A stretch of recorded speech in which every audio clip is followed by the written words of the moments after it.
Hello guys, तो आज हम बाकी बस के दो सबसे स्ट्रॉन्गेस्ट कैरेक्टर बिस्किट ओलिविया और दूसरी तरफ सबसे बैडेस्ट कैरेक्टर हानायामा के बारे में बात करने जा रहे हैं। इंट्रोडक्शन। तो एक तरफ है ओलिविया जिसकी मसल स्ट्रेंथ बहुत ज़्यादा है, इवन शॉटगन की गोली भी उसका कुछ नहीं बिगाड़ सकती। इसकी ट्रेनिंग में सिर्फ एक ही एक्सरसाइज है, हेलीकॉप्टर को रस्सी के साथ खींचना।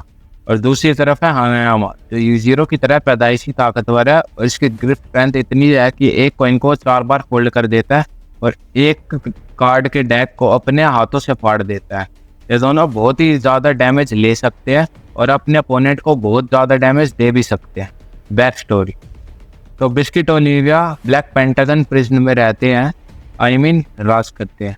पर अब तक यह नहीं पता चला कि उन्होंने ऐसा कौन सा क्राइम करा था कि वो अभी तक प्रिजन में है।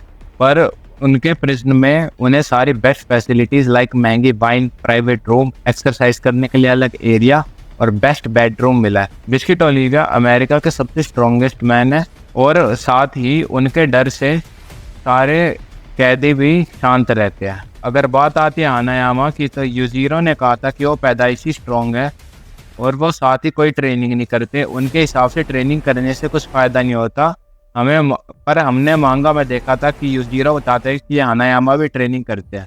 हानायामा के फादर एक गैंगस्टर थे और एक गैंग वॉर में मारे गए थे।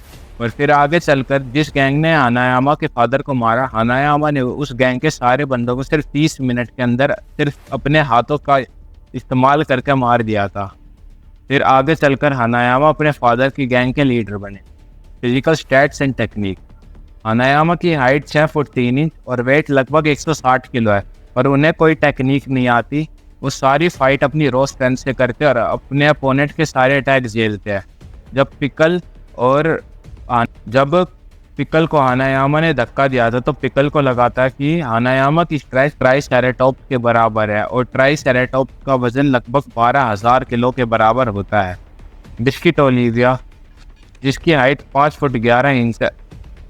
बिस्किट ओलिविया जिसकी हाइट 5 फुट 11 इंच है और वेट लगभग 150 किलो है। उन्होंने यूजीरो हामा के एक पंच को भी सर्वाइव करा था जो सीधा उनके फेस पर लैंड हुआ था। और उनके पास एक टेक्निक भी है जाइंट बॉल, जो उन्होंने बाकी के खिलाफ इस्तेमाल करी थी। एक्सपीरियंस। बिस्किट ओलिविया यूजीरो के एक सीरियस पंच को भी झेल गए थे, ऊपर से उन्होंने बाकी को कड़ी टक्कर दी थी। उनके एक मुक्के के इम्पैक्ट से जीपीएस सैटेलाइट खराब हो गई थी। जब नोमिनो सकूने ने उनकी रीढ़ की हड्डी तोड़ी थी तो वो उसे भी सरवाइव कर गए थे और साथ ही बाद में उन्होंने उसे वापस हराया था और बाकी को उन्हें हराने के लिए अपनी डीमन बैक तक एक्टिवेट करनी पड़ गई थी।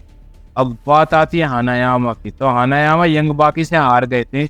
ऑब्वियसली वो भी उस टाइम यंग थे। कासुमी ने भी हानायामा को हराया था, पर उसके बाद उसको एक ह्यूज पफ मिला और वो सीरीज का सबसे बैडेस्ट कैरेक्टर बन गया, जिसने एक शार्क को अपने हाथों से हराया था और मुसाशी मियामोतो के सारे कट्स भी झेल गए थे। Final fight. अगर सीरीज में इन दोनों की फाइट होती है तो ह्यूज चांसेस है कि ओलिविया ही जीते, क्योंकि उन्हें हानायामा से ज़्यादा एक्सपीरियंस है। जहाँ उसने यूजीरो का एक सीरियस पंच झेला था, वहीं यूजीरो ने हानायामा को उठाकर फेंक दिया था और ओलिविया ने बाकी को भी कड़ी टक्कर दी थी। पर ओलिविया की टेक्निक हानायामा पर कुछ काम नहीं आएगी, क्योंकि हानायामा का मास उससे काफ़ी ज़्यादा है, पर फिर भी वो आराम से हानायामा को सरपास कर देंगे।